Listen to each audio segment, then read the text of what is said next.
But it's like, you're not getting the fiber in there. You're not getting the satisfaction. You're not going to get everything. And like they say, don't eat processed foods. And then that's very processed. So it's kind of hypocritical. Hi, I am Alok and I'm your host at Fit Aerobic. Welcome to Fitness Pro Chat, the podcast by Fit Aerobic. Welcome to Fitness Pro Chat by Fit Aerobic. If you're looking to improve your health and well-being to lead a healthy, fit, and fulfilling life, whether you're an amateur or a professional athlete, this podcast is for you. Nutrition is the critical aspect of lifestyle transformation. One of the key factors to consider here is nutrient-dense food. Good morning, good afternoon, and good evening to all of you. Let me welcome Sharona Schnall to Fitness Pro Chat with Fit Aerobic. Sharona Schnall has finished her master's degree in human nutrition and recently completed a dietetic internship with a focus in medical nutrition therapy. She has a bachelor's degree in family and consumer sciences, nutrition, and dietetics from California State University, Northridge. And now she's on the way to becoming a registered dietitian. So let's discuss with Sharona how eating nutrient-rich food can create a positive change in our lives. Welcome to the show, Sharona. Hi, thank you so much. So yes, it could really make a positive change in our life. I know a lot of people say, oh, I can't help it. It's too expensive to eat healthy. It's my genes. It's this, it's that. Yes, those all play a really big impact, but we need to empower ourselves and realize a lot of it also is in our control, and a lot of it is our mindset and our choices we make every day. And what you eat really has a huge impact on your life. Like, for example, if someone's seen like on the Netflix documentary Blue Zones, some of the poorest people there were still some of the most healthiest, living over 100. And we can't live their exact life. We could take things like that into our own, and it can be helpful. Like these people, for example, very inspiring to watch. If you haven't, they're like 100 years old or more, and they're doing it without diabetes and heart disease and all these problems a lot of us have in America. And it's because they're taking care of themselves properly. They're eating a lot of plant-based foods. They're exercising, even though they're not going to gym. They're walking a lot. They're spending time with family and friends, community, and cooking homemade food and things like that. And I know, like, even for myself, it's easy to make excuses that I'm like, you know what, it's too much effort. I have to study. I have to do this. I have to do that. But it's like, if you really care enough about something, you can make it happen. And there are ways to do it. And it's like, when we make excuses, we're just hurting ourselves. It's not always an excuse. Sometimes really people are in a really bad situation and they really can't do much right now, but there's always probably a little something can do. There's so much to say about the impact of nutrition. But yeah, just sum up for this question, you know, when you eat good, you feel good. And when you eat like crap, you feel like crap. That's like really true. Yeah, absolutely. 100% agree with you on that. And I think, right, wonderfully, you talked about the blue zones. They talked about 10 key aspects that people in these blue zones follow. Specifically, they are having the right kind of nutrient-dense food, and most of it being the plant-based food that we focus. So taking a cue from that, what, according to you, would be an ideal balance that we should strive for in our daily diet when it comes to macronutrients specifically? Yeah, so having balance in our diet is so important, and can't give like super specifics with questions because stuff matters so much on the person. Like if they have medical conditions or something, what's their goals, what's their activity level, their height, their gender, and more. But a general guideline to follow is like half the plate to be non-starchy vegetables, like a lot of greens and red vegetables, like romaine lettuce, tomato, bell peppers, things like that. A quarter of the plate to be lean protein. Could be like tofu. This could be like beans have protein, but they'd be more in like the starch area of the plate, which is the other one for it. But like some people count nuts as a protein, but it depends. But it's more of a healthy fat. There's like chicken, there's beef, there's fish, there's tempeh, there's so many things, soy. And when you get the meats, you want to check and see if it says lean on it, that it's like less fat, less saturated fat, took it out. So you want all those. You want like a side of dairy or some alternative. Like broccoli also has calcium. There's soy milk or other soy products. Tofu has calcium too, actually. You want all of these things. I know there's a lot of people online that demonize and they're like, don't eat any carbs. You need to do keto. Keto is good for some people, like it's meant for kids with seizures to help their epilepsy, to recover from that. Or like there might be certain people with medical conditions that need it under like supervision. And even that's still needing long-term studies. But for most people, it's not sustainable. It's not safe. But people go from one extreme to the next. Really, the reality is all of us are eating too many carbohydrates. And that's the problem. Doesn't mean we need zero. We just need a lot less and the right amount and the right kinds. It's really different if you're going to eat Pringles or Lay's chips or something like that, or if you're going to eat some quinoa or some bulgur wheat or some brown rice. Want to eat more of the right kind of carbs, the ones that aren't ultra processed and have minimal ingredients instead. But yeah, it's all a balance. So because glucose is actually the brain's preferred fuel source. So it's really important. And if you don't have enough glucose, it's going to start taking up your protein and turning that into glucose. And you don't want to lose like your muscle and your protein. So like even athletes know this. They eat carbs too. And they say it's usually like 45 to 60% carbohydrates in your diet. But that doesn't mean most of the plate should be full of carbs, which is what it sounds like with the percentage. Only a quarter of the plate, and it just adds up fast. And I mean, in the fruit and the dairy and other things, there'll be carbs. And yeah, it's very important. And people have a better mood when they eat carbohydrates than when they completely cut it out and have other negative side effects coming out. And healthy fats, it's like protein, will help keep you full and satisfied.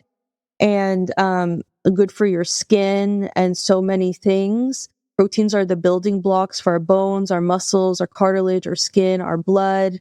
They're really essential for our health. And I know there's like a huge protein craze now on social media, like eat more protein, eat more protein. And I think it can be, really helpful if you're trying to build muscle. But you have to remember to do strength training with it, not just eating protein. It's not going to magically make muscle. And you don't have to have like a huge amount. Like it really depends on different factors. And it's good to like talk to a professional before doing anything extreme. But I feel like for some people, I'm like, oh, they like are saying like, oh, for every pound of weight you have, you need a gram of protein. And like, that's too much for a lot of people. Like you have to find a way like, oh, look at evidence-based research and guidelines, and then like also listen to your body. If you're like full and you're forcing yourself to eat more chicken and things, that's not good. But I know like for weight loss, for example, higher protein could be really helpful because you need a calorie deficit and you don't want to be too hungry. Or like there's burn victims in the hospital. They need extra protein to repair things. So I think it really depends, but definitely don't want to just focus on protein. You need enough carbohydrates too. You need healthy fats. You need a lot of vegetables to focus on everything. And yeah, the carbohydrates will help you have energy. But a lot of people are like, I'm tired after eating carbs. That's because it's too much. So that's why. But it'll still help convert to energy for later. Having a combination of all these things is going to help you not have as much inflammation. And you know who wants that. And yeah, they say eat the rainbow, which is like have so much colors and nutrients in your diet. And you're going to have that from having different foods. You're going to be the most satisfied. Like also focusing on fiber, like in the vegetables or it's in the whole grain fiber, and every meal is really important. And I think that was wonderfully explained, Sharona, and we talked about a lot of things, and we will get into all of that in our next question. Let's try and understand about protein, carbs, and healthy fats because you talked about them and they are essential as part of a diet. So, how these macronutrients play an important role in our body, and how do we incorporate more of these macronutrients so that we eat a healthy and balanced meal? Yeah, thank you for asking that. I could go like on and on and on about the roles it plays in the body. There's so many, but like I was saying, we have to think, okay, let's say I'm going to the gym, I'm going to work out. You're kind of like breaking down your muscle and you have to repair and build it back up. And you don't want that gym effort to be for nothing. So you need Yeah, enough protein that you could heal that. And it's like, okay, another thing, you need protein, help stabilize your blood sugar levels, especially if you have diabetes or pre-diabetes, or you want to prevent that. Or, we don't want too big of spikes for anyone and get too yeah, hangry or anything. I know like there's a huge thing going on social media right now where everyone's like, oh my gosh, you can't have a glucose spike in it. Like partly it's normal, but we don't want it to be more than yeah. it needs to be. Like, you'll just have a better day and like less crazy cravings if you have like a high protein breakfast, high protein lunch, and like you're like full. Because a lot of times your body is just like hungry, and that's why you're like, oh my gosh, I need this donuts, I need this drive through, this that. Also going too many hours without eating, or sometimes if you're not That's eating true. enough protein. Yeah. Or sometimes you're not eating enough protein. You could be like, I just ate an hour ago. Why am I hungry? But it's like maybe all you had was waffles for breakfast and it needs like a protein source. It needs like healthy fat, more fiber. So an example of that, let's say you did want to have waffles still. Maybe you could add some like nut butter to it for some healthy fats and protein. You could have like some plain Greek yogurt on the side, so it's not high in sugar. Then you could add like some chocolate protein powder or something to it. You could maybe get like a whole grain waffle, maybe just one, sprinkle berries on top for sweetness and more fiber and vitamins. Like that's one example. I mean, there's so many different ways to include the balanced meal. But I guess like That's it's true. really important. I think if someone doesn't have like eating disorder background, if it's okay for them, if they keep a food journal and you're writing things down and you're like tracking, I had this much of this food group today, this or that could really help you balance. That you realize you're like, wait a second, I didn't have any protein in this meal, or like, oh, I didn't have any vegetables. Like it helps you track the food groups. So that's really important. Just seeing variety on your plate, and just don't need to make your meal complicated. Just start at the basics, and they say like keep it simple, stupid. Yeah. Yeah, absolutely rightly said. And I think with in equal proportion, vitamins and minerals are also very important. So Mm-hmm. let's talk about them. So how do you, in your perspective, vitamins and minerals can Mm-hmm. be added to our diet, and in Mm-hmm. addition to the macronutrients that we talk about? Yes. Some people will need supplements. Not everyone needs supplement. A lot of people, it's marketed to them and they're unnecessarily taking it or too big an Yeah, amount. If you're going to take it, you want to try to make sure at least it's a good brand and not something sketchy. What do they call it? It's absolutely. like UPS approved or USP. No, I think it's USP. One of them that means it's some more credible. USDA. No, but there's something else that's also called USP or UPS or something, but also USD. Yeah. And there's a lot of people are like, I need a greens powder, this or that. It's like, no, just eat a lot of vegetables and fruits and like whole grains, good things in your diet. You'll get these vitamins, like especially eating so many vegetables, so important. And when you think about like, oh, what these do for your body, it can motivate you more to eat it. Like, for example, B vitamins help our cells grow and stay healthy. B vitamins a lot of times in the whole grains, like the brown carbohydrates, like brown rice, for example. Iron is really essential for red blood cells and muscles. One place you could find iron is in meat. And like, it's okay to have red meat or other meat. It's just a lot of times when people are eating meat, like we have to think about it in these studies that, oh, meat can increase the risk for heart disease or this or that. A lot of people, when they're eating meat, it's not like good quality meat. They're probably eating it from McDonald's or something else. And That's then true. there's another thing. Yeah. And then there's another thing to think about. Like, are they cooking the meat in a bunch of oil or like way too much butter? Like deep frying it, like the way the meat is cooked. Are they like skimming off the extra fat, or they're just eating a bunch of the saturated fat that's with it? Are they having a salad with it, or they're just eating fries with it? Like, you know how eggs are controversial, or they're good for you, they're bad for you. They're like Absolutely. still, yeah, they're still doing studies on that, but part of them are, they're still looking at that. It's hard to separate. They're like, oh, is it the eggs, or is it people, when they eat eggs, they also have a bunch of butter, they also have a bunch of white bread with it, and this and that. Like, so it could be hard to see, but also it's like, not any food is like, oh, this is good or this is bad. It depends, like, the context and the dose. But also, most people, maybe they're having like double the amount of meat than they need. Like, when you learn actual portion sizes, then it's shocking. Usually eating way too much, like especially at restaurants, 2 to 3 times the amount. Even at home, usually just need the palm of your hand. But of course, like, it depends on the person. So yeah, and you need a lot of vegetables with it to balance out the cholesterol. So yeah, that's one example. Manganese is also really good for you. Helps keep your bones and nervous system healthy. We can all use help with our nervous system, especially nowadays. Zinc is really great for the immune system too, and healing the wounds. Vitamin C, keep your immune system strong, help your bodies heal quickly. Vitamin K, you get a cut or injury to help you heal faster. Vitamin A, good for your eyes, your immune system, your cells. Vitamin B, for your nerves and blood cells also. A lot of the vitamins have like similar functions, and they like support each other. That's true.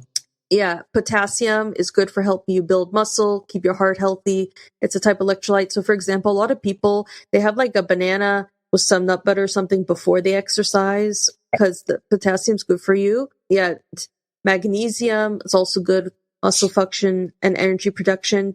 But I don't think like each person should obsess and they'll be like, okay, I need this vitamin, I'm going to get it from this and this and that. Like, if you just have a lot of variety in your diet and all different food groups and a lot of vegetables, you should be able to reach it, usually, the amount of vitamins you need. And like, it's good to also blood and urine tests, like a yearly checkup at the doctor and see. But for most people though, most people need a vitamin D supplement and deficient in that, because it's hard to get it from the diet. And also a lot of us don't go outside enough because of the weather, because we want to be on the TV, because we're working or different things. Yeah, and the vitamin D can have like a big impact on your mood and other things. And something that's really interesting, it helps some people to take vitamin D supplements when they're having a panic attack. It helps them calm down. Yeah. That's how influential it is in mood. So I thought that's crazy. Yeah, I guess I go on and on about it, but that's like a short summary for that. No, I think that's really wonderful, and you covered a lot of vitamins in that spectrum. And vitamins are equally important alongside macronutrients that we just discussed in the previous question. It's important to understand is, how do we plan nutrient-dense food items, because we are busy with our schedules or families or work, and that sometimes disrupts our daily routine, and we may not get a lot of opportunities to have a dietary preferences. So in those scenarios, how do we try and keep a tab on the effective meal strategy that we should follow? Yeah, that's a very good question. Very relevant. As with the other things, like what works for one person is going to work for another, but I'll still make some suggestions and people could take what works for them and leave the rest. Especially for people with busy schedules and families, one really great thing is buy like a lot of frozen vegetables, like a lot of frozen foods. And that's like really easy to warm. It's already pre-cut and pre-washed. Maybe frozen berries they could just throw in a smoothie or in something. Have a lot of canned items, like canned beans. It's like so convenient, so much easier than cooking the beans that sometimes takes forever. Or like canned vegetables, like I don't like it as much, but it's still a good option if you need for some things to help you. A lot of food, you can prep it ahead of time a bit, and that will really save you time in the moment. Maybe earlier in the day or the night before, you could wash and cut the vegetables, or at least organize it in your fridge. Like, just when you have extra time, try to do what you can. So later when you're more busy, it's not as many steps. Or like making, big portions of meals ahead of time. And then some people keep it in the freezer. So on those busy days, they could just warm it up. Like with soups, can make a big soup, and then there's special freezer containers or things, and that's easy to warm up. Yeah, like don't cook each day. Like, oh, I'm just cooking enough for today. Like Yeah. make the recipes a lot bigger. That's gonna maybe just eat the same thing for a few days, so make it easier for busy people. Just extra servings, or keep the extra in the freezer for some other time. You could get a lot of nutrient dense things that don't take that long to cook. Like there's rice. I see there's a lot of brown rice packets that it's like warm up in the microwave for a minute. You could get like canned tuna is an easy protein source, canned salmon, canned chicken. There's so many things. But yeah, we also have to keep in mind that, yeah, these things will cost extra when it's like more prepared for you. But still, even if you pay for that, I think it'll still be less cost than if you're going out to eat all the time, than just paying a little bit extra that, okay, this is a frozen vegetable. Sometimes it's even on sale and it's less expensive, the frozen and the canned versions a lot of time. And also it's like, let's say you're like, okay, I need to buy this food fresh and this food fresh. And then it's like, it just dies in your fridge and you don't use it because you're like, fresh is best. Then you wasted your money. And that's a hard lesson that I had to learn many times. But yeah, planning the meals will help you not waste food. It can be hard. Everyone in the family is picky and I want this, I want that, of how to make it work. So like if you could sit down and talk with your family and help plan it together, and if people have a role in it, then they'll be happier about it, or if they're helping cook it. Or a lot of times you could do something where it's like people kind of making their own, like maybe some kind of salad bar dinner that's like, okay, I have beans here, I have this vegetable, I have this chicken, this, that, and then like people just take what they want and put it together. You could do like whole wheat pitas, low fat cheese, and different vegetables, and people make their own kind of pizza the way they want it. You could do oatmeal. It's like, okay, they could flavor it with different things. Like you could get, the quick 1-minute oats. It's like a little bit less fiber than the rolled oats, but it's a lot quicker to cook. And just, you don't want those packets where they add a bunch of sugar to it, but the big box that it's like plain quick 1-minute oats. Protein powder is something that's like super convenient addition to meals. You can add it to your oatmeal or other things. Chia seed pudding is actually really easy to make. Like I think really busy people, they need to find just like really simple recipes. And then as you practice it, you also get faster at making it and being more confident with it. And yeah, people with different dietary preferences, like for example, let's say some people in your family need low sodium and some don't. Maybe just make everything salt free. And then the ones who want salt, they'll just add it to their own plate to make it simpler. They do that in the I think hospital that's too. a wonderful suggestion that you just gave. Make things salt free, and if you need additional salt, or someone who prefers to add salt, they can just add it on top. But obviously they need to also keep it in moderation. Yeah, of course. But like, you don't want to make yourself crazy. You're like, I have to make this separate and this separate. Like, for example, my grandparents come over for dinner and it's like, they need low sodium, but then like everyone else wants salt in their chicken soup. They're like, I don't want a salt-free chicken soup. It's kind of gross. So it just makes it salt-free. We add our own. But yeah, you don't want too much. And if you put a bunch of herbs in food though, that makes a big difference. A lot of flavor, a lot of herbs and seasoning don't need as much salt too. Yeah. And I feel like it really just like depends. Like there's some people that they don't care and they could just keep eating like the same recipes over and over again. And some people are like, I need more variety. Yeah. So it really depends. Some people, they'll like batch cook where it's like, okay, I'm going to make a bunch of brown rice for the week. I'm going to make a bunch of this vegetable and this and whatever.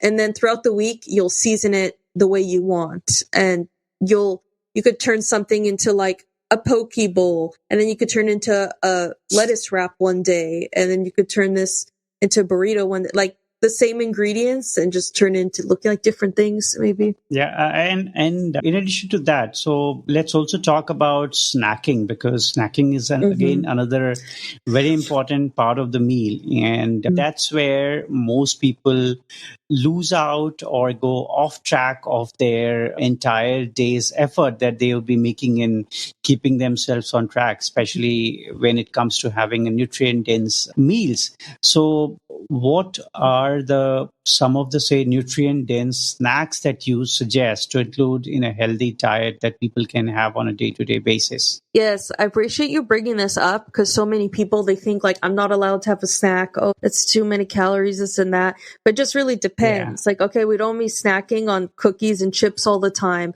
but like having nutrient dense snacks, that's actually good for your metabolism, and it'll help you not overeat at your meals and not be too hungry, and have smaller meals throughout the day. And it'll also help you absorb the nutrition better. So some examples of good healthy snacks is like some low-fat cottage cheese, some berries in it. You can put some hemp seeds on that. That's one thing that's really delicious and nutritious. Another thing, a lot of people like to have baked sweet potatoes, and then they like load the sweet potato with things. They like put some Greek yogurt in there, some black beans, some corn, some herbs. Like that could be something yummy. I've been seeing a lot of people make like desserts in their air fryer where like they're putting like a banana or apple cinnamon and cooking a little bit in their air fryer oven, and like that looks really good, and just adding some Greek yogurt to that and some hemp seeds to that too. Other really good snack is like for busy people especially, okay, a string cheese, and if you could find low fat is better. String cheese with some grapes or fruit or something and some nuts. That's something simple as a snack. The chia seed pudding, like I was saying, that's a really good snack. You know, ricotta cheese is good, and you could put that on whole grain toast and some peaches or something on that. Like, really depends on the person and what they like and what's convenient for them. But you want to think about with each snack, okay, where's my healthy fat source? Where's my fiber source? And where's my protein source, especially, and some carbohydrates, like maybe avocado toast. But, it depends on the person, how much avocado, some people like that's not good for them to eat like a huge amount of avocado, and it's going to make them gain weight. Some people, they need more. And I've been seeing lately people add cottage cheese to their avocado guacamole or Greek yogurt, and they'll boost the protein.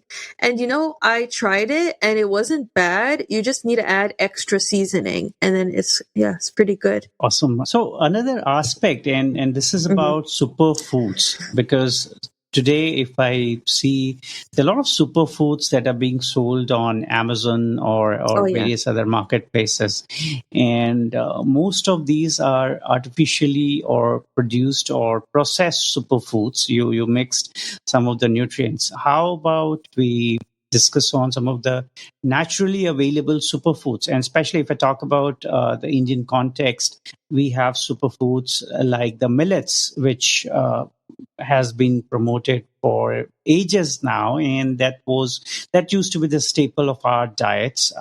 And there are a lot of other plant-based foods that are part of the super family. With respect to the misconceptions around superfood that is revolving, where everyone has started to believe that only something which comes in a packaged form mentioned as superfood is actually a superfood, while it is not. So how would you try and help people understand the difference and break this myth of superfood concept altogether? Yeah, that's such a great question.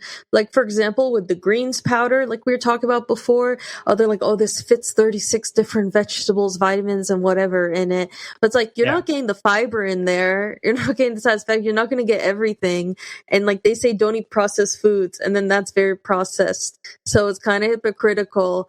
But yeah, a lot of superfoods, like, are just like regular foods that are super good for you, but it's just like saying this is a superfood, it's like sexy marketing, and everyone wants like a magic pill, and they're like, give me that.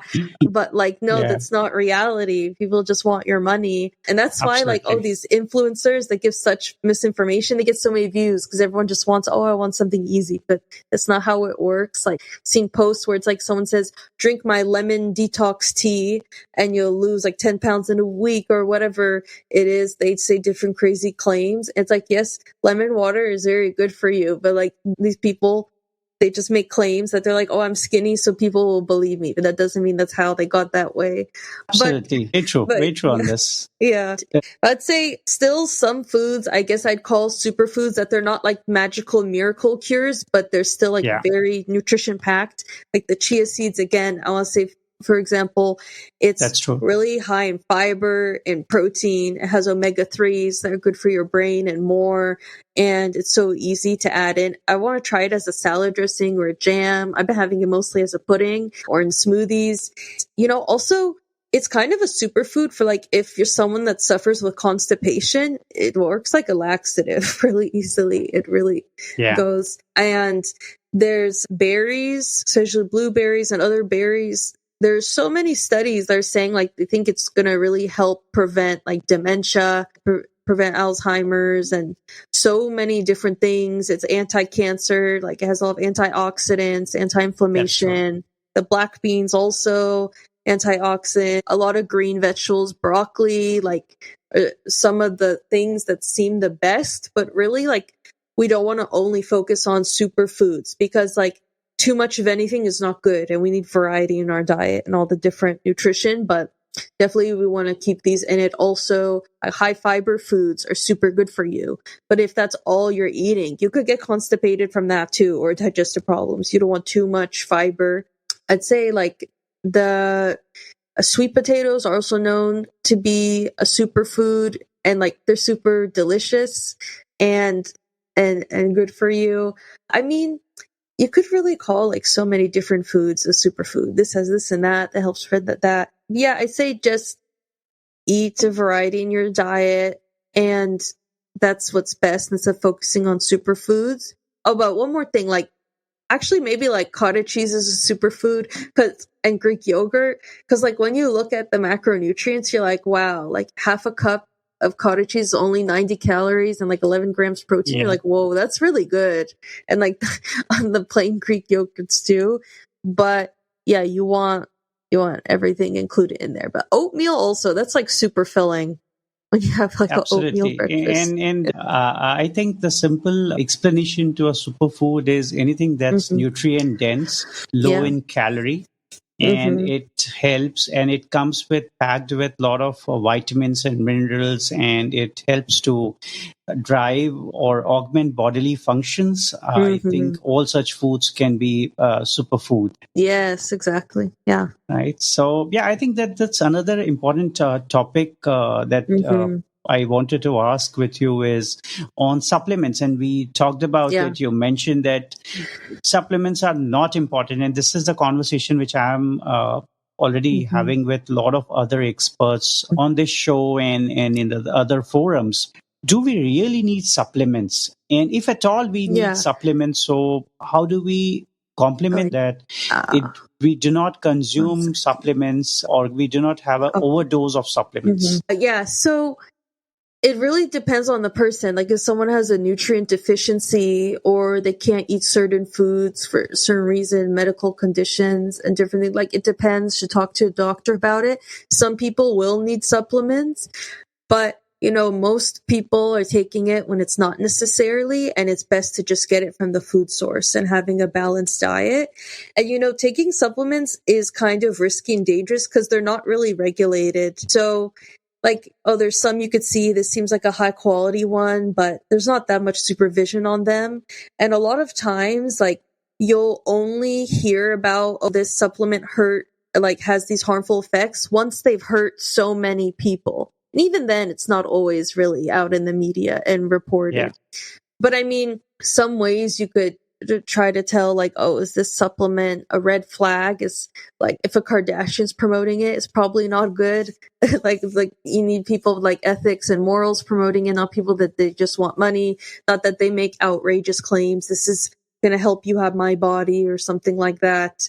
And you want to really be careful because it's like, even though, vitamins could be good for you, you could get toxicity from having too much if you're having too high a doses or too many. So yeah, I think for supplements, like I was saying, it really depends. Like talk to like a doctor or a dietitian about it.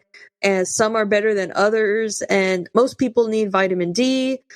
And I mean, or it's like, let's say you're an old person that's trouble going bathroom, or I guess not only for old people. Some people, like they might need a fiber supplement, that'll help them. But I mean, you eat chia seed pudding, that really works really well for a lot of people.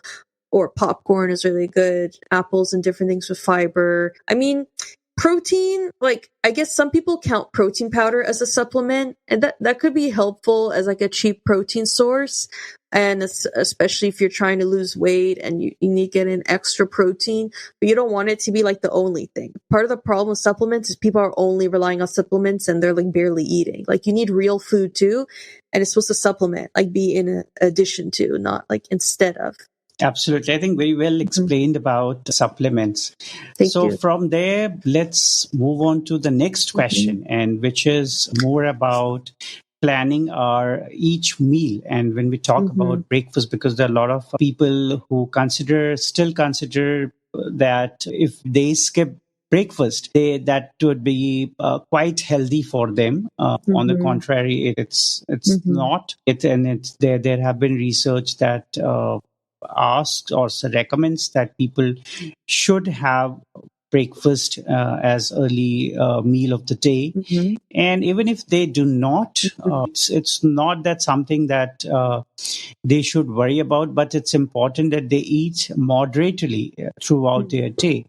So what are your thoughts on having breakfast as the early meal of the day or the first meal of the day? Yeah, I think breakfast is super important because it can really help prevent you from like overeating later. That's like, I didn't eat all day. Now it's late afternoon, lunchtime. You're like, I'm starving. Now you're going to have less self-control. You're going to be like, oh my gosh, I need this takeout. That's like not going to be the best choice for you. You're going to be like, yes, I need the fries. Yes, I need the sandwich. And then you're going to feel like a food coma and so uncomfortable after and regret it. That's true. And it's like, if you had breakfast probably and you weren't as starving, you probably have better self-control, that when you're out somewhere, you're like, okay, I'm going to choose the salad or whatever's the best choice for you.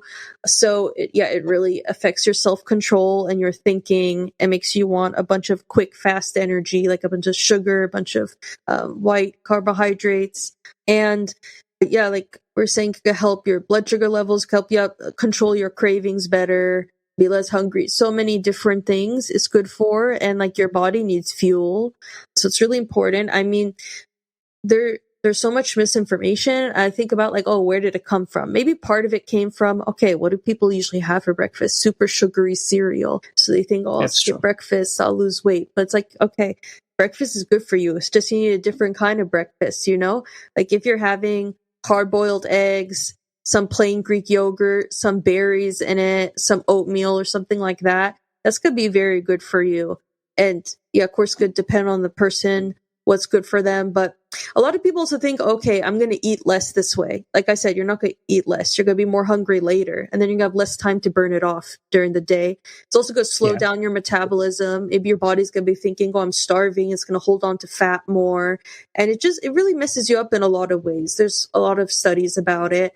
But I think like it depends the person though. Like if they're doing it as an intermittent fasting, but they're still eating enough and it works for them. Like for some people, it works for them. But a lot of people, they're just skipping breakfast and like they didn't properly fuel themselves the night before. Like maybe if you had like a big dinner, like it's okay or whatever. It depends if you're on like a certain plan. But for most people, a healthy breakfast is a good idea. And like for busy people, like I was saying, like it can be annoying to be like, okay, now let me take out the pan. Now let me cook some eggs. Now I have to wash the pan. I have to do this and that. Okay, like if you just make a bunch of hard-boiled eggs in the beginning of the week and then you have that ready for you in the morning, that will be quick and convenient. A lot of people, they're making like some kind of oatmeal, not casserole, I forgot what you call it, but something like that in a pan that's already cooked ahead of time, and then you just take that out. Or like overnight oats, it's really easy the night before and it just soaks in it. Or like chia seed pudding the night before, making it like less work for yourself. Some people, they make like healthy breakfast muffins or like egg cups where like they use the muffin tins and they're cooking all the eggs. Like that could be a good way to do it. I mean, just something high protein and balanced. And you want to also get in a lot of water in the morning before breakfast too, and before every meal, to help you feel more full and just you don't want your body to be dehydrated. So yeah. Some very wonderful thoughts and very interesting insights that you just presented. So that brings us to the last question of today's podcast. And that is, if you could share top 3 recommendations from our show today for all the listeners and viewers who are going to watch our show. Some things that come to mind is like people think healthy food has to be disgusting, but that's not true. And there's a lot of things that's like, this is diet culture, and that's different from dietetics and nutrition. Diet culture is like people that aren't expert. Like people say, just have like 16 egg whites for breakfast and don't add any seasoning. I see like crazy gym people on Instagram saying that, like, this is healthy. I'm like, no, that's not healthy.